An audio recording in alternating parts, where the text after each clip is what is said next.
नमस्कार, शम्मवी चैनल में आपका स्वागत है। हम नार्सिसिस्टिक पर्सनैलिटी डिसऑर्डर की बातें करते हैं और रेड फ्लैग्स की भी बातें करते हैं कि भई सावधान रहना है।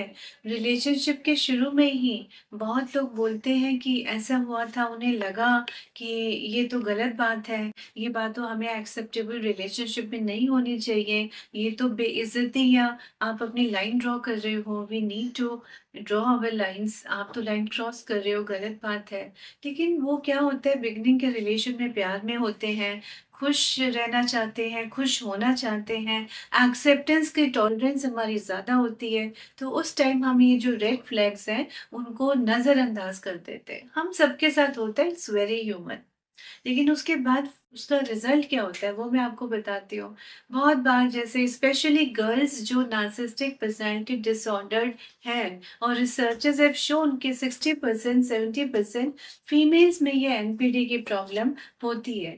तो आप 30s में हैं, 40s में हैं, people in the 60s come and they से कि आज तक 20 साल हो गए, 25 साल हो गए शादी को, ये किचन में जाती नहीं, खाना बनाती नहीं और उसके बाद किसी को आने भी नहीं देती कि मेरा कंट्रोल चला जाएगा किचन से। तो हम बाहर से खाना मँगाएँ, हम भूखे रहें, हम कम खाएँ, इनको कोई फ़र्क नहीं पड़ता। अपना ये हिसाब-किताब पूरा करती हैं, इनको जो लेना है वो अपना करके और चलते बनते हैं। लेकिन परिवार क्या कर रहा है, लोग क्या कर रहे हैं, बच्चों ने खाया कि नहीं खाया, परवाह नहीं है। जब तक इनको अपना मतलब नहीं होता, ये कोई मीठा नहीं बोलती। कभी-कभार चली जाएँगी किचन में जैसे बहुत बड़ी बात हो गई। और ये जो छोटी-छोटी चीज़ें जो रोज़मर्रा की ज़िंदगी होती हैं, वो हेल के बराबर होती है। और बाहर यही व्यक्ति आपको सीनियर पोज़ीशंस में, डिफरेंट प्रोफ़ेशंस में दिख जाएँगे और वहाँ लगेगा भी नहीं कि अरे! ये तो अल्फ़ा मेल है बाहर और घर में इनका ये हाल होता है।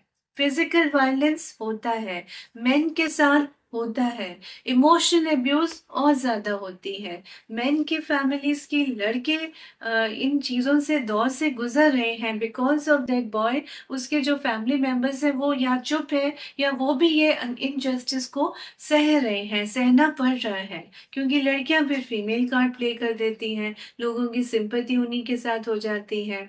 और बहुत बार लोग बोलते हैं कि आप लड़कों की मसीहा हैं, बन चुकी हैं, इतनी बार हम आपकी वीडियो सुन के आपके पास आए हैं या कॉल किया है, हिम्मत पड़ी है एटलीस्ट ये शेयर करने की कि आप समझेंगी तो हमें।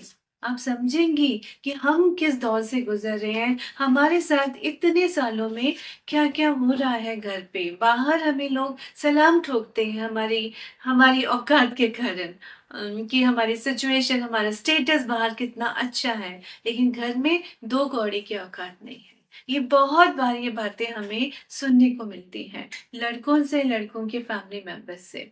तो ये भी तो गलत है ना, इक्वालिटी के नाम पे अगर हम इन चीज़ों को नज़रअंदाज करें, तो ये गलत है ना। आपको बराबरी करना है, बराबर का अगर हक चाहिए तो बराबर का काम भी तो करने की हिम्मत हो, मगर होता नहीं है।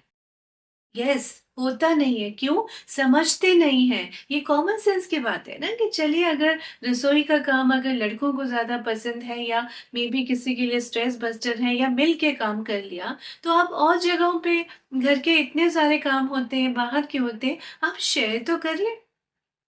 कभी कम हो गया, कभी ज़्यादा हो गया, लेकिन रेगुलर तौर पे शेयर तो करिए। जस्ट बिकॉज़ आपने लड़के से शादी कर ली है, तो आपकी सारी ज़िम्मेदारी और शौक पूरे करना मतलब वो लड़के ने ठेका ले लिया। आपके आपके फ़ादर के घर में शायद वो उतने आराम नहीं मिले होंगे और आप हस्बैंड के घर जाके आप कह रही हैं कि मुझे 1 लाख महीना दो, मैंने कुछ काम भी नहीं करना, तुम्हारे को रोटी भी नहीं बना के देनी, तुम्हें परोसना भी नहीं है, तुम्हें कुछ भी तुम अपने आप करो, इतने बड़े हो गए हो, अपने आप खाना नहीं ले सकते? अपने आप खाना नहीं बना सकते, मैं क्यों बनाऊँ? इस तरह की भाषा बहुत घरों में बोली जाती है, स्पेशली जहाँ नार्सिसिस्टिक पर्सनैलिटी डिसऑर्डर वाले जो फीमेल्स होती हैं। और वो भी बहुत अभी इस वक़्त शायद सोशल चेंजेस हमारे आ रहे हैं, प्रॉब्ली मुझे लोग पूछते हैं, ऐसा अब क्यों हो रहा है? तो सोशल चेंजेस आ रहे हैं। एंड रिमेंबर जॉनी डेप और एम्बर हर्ड, है ना? हॉलीवुड के ए लिस्टर कपल थे, लेकिन उनकी भी तो प्रॉब्लम आई ना, निकली ना, कोर्ट ने वो वहाँ पर टेस्ट हुआ तो हुआ ना कि वहाँ प्रॉब्लम्स हैं, एम्बर हर्ड को मेंटल हेल्थ इश्यू है और जॉनी डेप ए लिस्टर हॉलीवुड का, उसने फिजिकल वायलेंस, इमोशनल वायलेंस सहा है, और ये तो जग जाहिर हो गया, कोर्ट केसेस के उसमें वो जग जाहिर हो गया, हुआ था ना। तो फिर बताइए, तो हमें इन चीजों का, अगर हमारे सामने ये हो रहा है, कहीं हमें पता लगता है, तो हमें इस इनजस्टिस का, हमें इसके बारे में बात तो करें, और जो इस इनजस्टिस को झेल रहा है उसको गाइड करें कि भाई meet with a mental health professional. Mental health professional को मिलना बहुत जरूरी है, और समय रहते, क्योंकि stitch in time save nine. आप 3 साल तक या 30 साल तक या 3 महीने क्यों झेला? बोलते हैं कि अरे हमें तो इतने बरसों हो गए, क्यों झेला? रेड फ्लैग्स थे, तो अब समझ में आया, जब जागो तब सवेरा। Meet up with a mental health professional, है ना। और एक स्ट्रॉन्ग जो पर्सन ट्रॉमा डिलीशन में आपकी मदद कर सके, क्योंकि आप ट्रॉमा बॉन्डेड है, आपके बच्चे भी ट्रॉमा बॉन्डेड है, आपके फैमिली मेंबर्स भी ट्रॉमा बॉन्डेड है। तो आप मिलिए ऐसे मेंटल हेल्थ प्रोफेशनल से जिनका जो स्ट्रेंथ हो, कि वो नार्सिसिस्टिक अब्यूज रिकवरी कोच हो, वो आपको गाइड कर सके, मेंटोर कर सके, कि आप इस दलदल से निकलिए, अपनी जिंदगी को और खूबसूरत बनाइए। क्योंकि जो नार्सिसिस्ट के साथ रहता है उसका तो दिमाग और आधा पागल खुद हो ही जाता है, और फैमिली मेंबर्स में भी ये असर आता है। मतलब फैमिली मेंबर्स मतलब आपके पेरेंट्स होंगे, आपके सिबलिंग्स होंगे, आपके बच्चे होंगे, तो सब में इफेक्ट आता है। और बाहर आप कुछ भी हो, ए लिस्टर हो, टॉप पोजीशंस पे हो, और आते हैं senior people from different professions, लेकिन उसमें वहां क्या है? बाहर इज्जत है, वहां सलाम ठोकते हैं, और घर में लिटरली 2 कौड़ी की औकात नहीं है, तो ये भी तो प्रॉब्लम हो गया ना, ये भी तो प्रॉब्लम हो गई ना। तो हमें इसको रोकना है, इसकी रोकथाम करनी है ना, और मिलके करते हैं। और आप आइए, आप इस मुहिम में हमारा साथ दीजिए, है ना।